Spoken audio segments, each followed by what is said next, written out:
ያንዳንዱ ሰው ከጸለየ ጠባቂ መልአክ አለው። ያን መልአክ ስለማይደፍር ይሸሻል። ያው መጽሐፍ ቅዱስ እንዳለው ዘወትር መላእክቶቻቸው በሰማይ በአባቴ ፊት ይቆማሉ አይደል ያለው።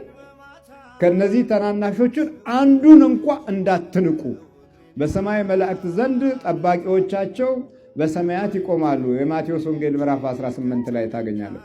ከጸለይክ ነው። ካልጸለይክ ቀኝህ ስለሚያዝ ጠባቂ መልአክ ይለቀዋል፣ ቦታውን ይተዋል። ቦታውን ሲተው ቀኝህ ተይዟል።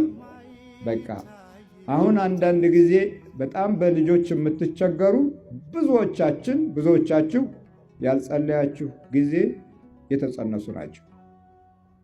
በዚህ እርግጠኛ መሆን እንችላለን። የጸለያችሁ፣ የሰገዳችሁ፣ ያመለካችሁ ጊዜ ግን ጸጥ ያሉ ልጆች ነው የሚወለዱት።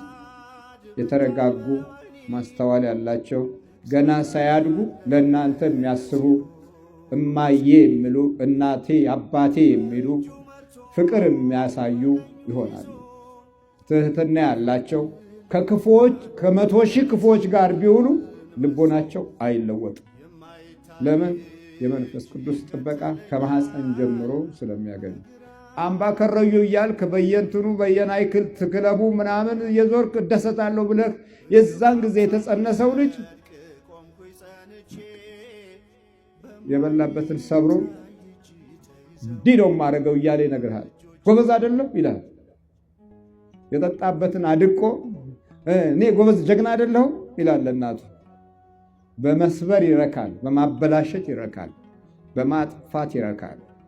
ያኔ አልጸለይክም። ስለዚህ ዲያብሎስ የራሱ የሆነውን በክፋት በኩል ያለውን ድርሻ ይፈጽማል።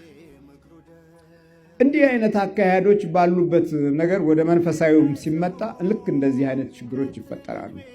ለጠብ የሚኖሩ፣ ለአደጋ የሚኖሩ፣ ለነገር የሚኖሩ፣ ለማፍረስ የሚኖሩ፣ ለብጥብጥ የሚኖሩ መንፈሳዊ ሰዎችም ልክ እንደዚህ ሆነ። በመንፈሳዊም ስፍራ ልክ እንደዚህ የራሱ የሆነ ጥፋት ያለውን ኃይል በደጁ ያስቀምጣል። በእግዚአብሔር ቤት ደጅ ያስቀምጣል።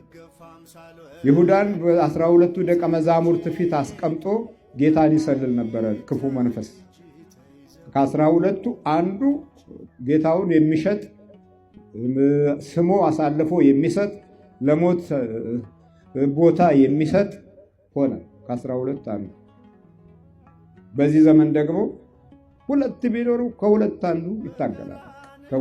አሊያም ሁለቱንም ነገር እንዲበሉ እያደረገ መንፈሳዊ ሞገሳቸውን ያሳጣቸዋል።